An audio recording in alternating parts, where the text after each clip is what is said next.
Hi friends, నా పేరు సాయి కిరణ్. నేను తెలుగు టెక్ యూనియన్ మాట్లాడుతున్నాను. Friends, Asus Zenfone Max Pro M1 ఎంత సక్సెస్ అయిందో అందరికీ తెలిసింది. మంచి స్పెసిఫికేషన్స్ని ఒక మంచి బడ్జెట్లో తీసుకొచ్చారు. ఒక బడ్జెట్ కిల్లర్ ఫోన్ అయితే అయింది. ఇప్పుడు దానికి successor Asus Zenfone Max Pro M2 కూడా మన ముందుకైతే రాబోతుంది. సో ఈ ఫోన్ లాంచ్ అవ్వక ముందే మన ముందుకైతే చాలా రూమర్స్ అండ్ లీక్స్ అయితే వస్తున్నాయి. దీని స్పెసిఫికేషన్, దీని డిజైన్ లీక్స్, దీని ప్రైస్ లీక్స్ అని చెప్పేసి. అండ్ నేను రష్యాలో కూడా ఒక వెబ్సైట్లో దీన్ని లిస్టింగ్ అయితే చేశారు. అండ్ అక్కడ దీనికి సంబంధించిన ప్రైస్ కూడా మనకైతే తెలిసింది. సో ఈ విధంగా చాలా డిఫరెంట్ టైప్స్ ఆఫ్ ఇన్ఫర్మేషన్ అయితే వస్తుంది, లీక్స్, రూమర్స్ ఇదంతా కూడా. సో ఈరోజు వీడియోలో మనము ఈ జెన్ఫోన్ మ్యాక్స్ ప్రో M2కి సంబంధించిన కంప్లీట్ ఇన్ఫర్మేషన్ చూద్దాము. సో వీడియోని కంప్లీట్గా చూడండి అండ్ వీడియో నచ్చితే వీడియోని లైక్ చేయడం కూడా మర్చిపోకండి. సో ఫ్రెండ్స్, ఇక ఏమాత్రం ఆలస్యం చేయకుండా let's get started.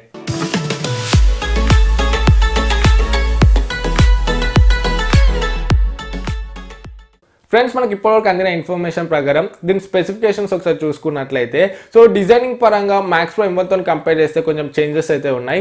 Back side మనకు గ్లాస్ బాడీ ఉంటుంది అండ్ ఫ్రంట్ కూడా మనకైతే నాచ్ డిస్ప్లే ఉంటుంది. సో డిజైనింగ్ అయితే చూడడానికి బాగుంది. అండ్ నెక్స్ట్ దీంట్లో డిస్ప్లే గురించి మాట్లాడుకున్నట్లయితే ఇది 6.3 inch FHD plus display, 19:9 aspect రేషియోతో వస్తుంది. సో మీద మనకు నాచ్ అయితే ఉంది అండ్ కింద చిన్న చిన్ ఉంది మనకు.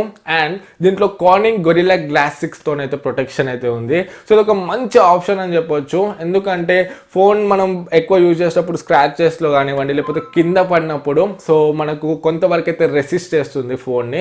సో కార్నింగ్ గొరిల్లా 6 అయితే ఒక మంచి ఆప్షన్ అని చెప్పొచ్చు ఈ ఫోన్కి. అండ్ నెక్స్ట్ మనం దీంట్లో హార్డ్వేర్ గురించి మాట్లాడుకున్నట్లయితే దీంట్లో స్నాప్డ్రాగన్ 660 ప్రాసెసర్ ఉంది. So one of the powerful mid range processor అని చెప్పొచ్చు. సో 15,000 అండర్లో మనకైతే ఒక పవర్ఫుల్ ప్రాసెసర్ అని చెప్పొచ్చు. ఇప్పుడు మనకి MI A2లో, రియల్మీ 2 Pro, సో ఈ మొబైల్స్లో మనకు ఇదే ప్రాసెసర్ అయితే యూజ్ చేశారు. సో హెవీ యూసేజ్, హెవీ గేమింగ్కి ఈ ప్రాసెసర్ అయితే మనకు బాగుంటుంది. అండ్ ఇది 4GB RAM and 64GB variant అయితే మనకైతే ఇప్పుడు ఇన్ఫర్మేషన్ ప్రకారం అయితే ఉంది. చూడాలి, మనకు ఇండియాలో లాంచ్ అయినప్పుడు 6GB ర్యామ్ 64 లేకపోతే 6GB 128GB తీసుకొస్తారేమో. కరెక్ట్ ఇన్ఫర్మేషన్ అయితే లేదు. సో మనకు లాంచ్ అయినా కింద తెలుస్తుంది. అండ్ నెక్స్ట్ మనం దీంట్లో కెమెరాస్ గురించి మాట్లాడుకున్నట్లయితే మ్యాక్స్ ప్రో M1లో మనకు కొంత ఏమన్నా డ్రాబ్యాక్ ఉందంటే దాని కెమెరాస్ అనే చెప్పొచ్చు. సో చాలా అప్డేట్స్ ఇచ్చారు. చాలా అప్డేట్స్ ఇచ్చినా కూడా రేర్ కెమెరాలో కొన్ని బగ్స్ అయితే ఫిక్స్ అయ్యాయి. బట్ ఫ్రంట్ కెమెరాలో ఇష్యూస్ అయితే మనకు అంత సాల్వ్ అయితే అవ్వలేదు. బట్ ఈ ఫోన్లో చూసుకుంటే మనకు కొంచెం కెమెరాస్ బెటర్ ఉండొచ్చు అనిపిస్తుంది నాకైతే. సో బ్యాక్ సైడ్ చూసుకుంటే 12+5 డ్యూయల్ కెమెరా సెటప్ ఉంది. 5 megapixel depth sensor, portraits and bouquet shots use అవుతుంది. అండ్ ఫ్రంట్ చూసుకుంటే మనకు 13 మెగాపిక్సెల్ సింగిల్ సెన్సర్ ఉంది. సో చూడాలి మనకు ఫ్రంట్ కెమెరాలో పర్ఫార్మెన్స్ ఏ విధంగా ఉంటుందో. మ్యాక్స్ ప్రో M1 అయితే కొంచెం యావరేజ్ ఉండే, దీంట్లో కెమెరా పర్ఫార్మెన్స్ ఏ విధంగా ఉంటుందో చూద్దాం రియల్ టైంలో. సో ఫోన్ వచ్చాక రియల్ టైం కెమెరా పర్ఫార్మెన్స్ ఎలా ఉంటుందో సో నేను రివ్యూ చేసి అయితే చెప్తాను. ఫ్రెండ్స్, నెక్స్ట్ మనం దీంట్లో సాఫ్ట్వేర్ గురించి మాట్లాడుకున్నట్లయితే out of box Android Oreo వస్తుంది. అండ్ యూజర్ ఇంటర్ఫేస్ చూసుకుంటే దీంట్లో మనకు స్టాక్ UI అయితే ఉంటుంది. సో స్టాక్ ఆండ్రాయిడ్, మనకి ఎటువంటి బ్లోట్వేర్ కానివ్వండి, థర్డ్ పార్టీ యాప్స్ అయితే ఏమి ఉండవు. సో ఎవరికైతే క్లీన్ UI కావాలనుకుంటున్నారో వాళ్ళకు కూడా ఇది ఒక మంచి ఆప్షన్ అవుతుంది. అండ్ నెక్స్ట్ బ్యాటరీ గురించి మాట్లాడితే దీంట్లో 5000 mAh బ్యాటరీ వస్తుంది. కాకపోతే మైక్రో USB పోర్టే ఉంది. Type C ఇచ్చుంటే ఇంకొంచెం బెటర్ అయితే ఉండేది. బట్ బ్యాటరీ పర్ఫార్మెన్స్ గురించి మాట్లాడితే మాత్రం మ్యాక్స్ ప్రో M1 నాకు యూసేజ్లో దగ్గర 2 వర్కింగ్ డేస్ అయితే వచ్చింది సింగిల్ ఛార్జ్ మీద.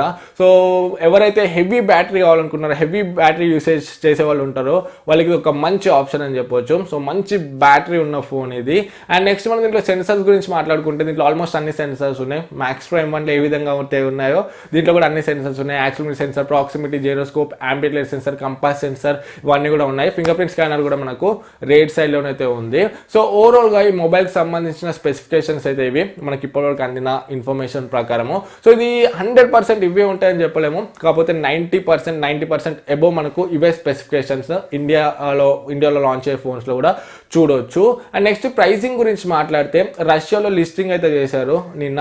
దాని ప్రకారం చూసుకుంటే 4GB RAM 64GB variant price 19,000 వరకు ఉంది. సో ఇండియాలో మాత్రం ఈ ప్రైస్ అయితే మీరు ఎక్స్పెక్ట్ చేయకండి. 19,000లో వస్తే మాత్రం ఇది అస్సలు సక్సెస్ అయితే అవ్వదు. 19,000 అయితే ఎక్స్పెక్ట్ చేయకండి. బట్ 15,000 అరౌండ్లోనైతే ఫోన్ వస్తుంది. 15,000 అబోవ్ వెళ్ళిపోతే మాత్రం, 16 అబోవ్ వెళ్తే మాత్రం ఈ ఫోన్ అయితే అంత సక్సెస్ అవ్వదు. 15 బిలో వస్తే మాత్రం ఒక కిల్లర్ ఫోన్ అవుతుంది ఆ ప్రైస్ సెగ్మెంట్లో. Realme 2 Pro, MI A2 and Realme C1, Redmi note 6 Pro ఈ ఫోన్స్ అన్నిటికి కూడా ఒక గట్టి కాంపిటీషన్ అయితే ఇస్తుంది. సో చూద్దాం మనకి ఏ ప్రైసింగ్లో తీసుకొస్తారో. సో మీ ఒపీనియన్స్ ఏంటి ఈ మొబైల్ గురించి కింద కమెంట్స్లో చెప్పండి. సో ఈ వీడియో నచ్చితే వీడియోని లైక్ చేయండి అండ్ ఫస్ట్ టైం ఛానల్కి వస్తే ఇటువంటి టెక్నాలజీ సంబంధించిన వీడియోస్ ఛానల్కి సబ్స్క్రైబ్ అవ్వడం మర్చిపోకండి. మళ్ళీ నెక్స్ట్ వీడియోలో మీ ముందుకు వస్తాను. అప్పుడు this is Sai Kiran from Telugu tech TV signing out. జై హింద్.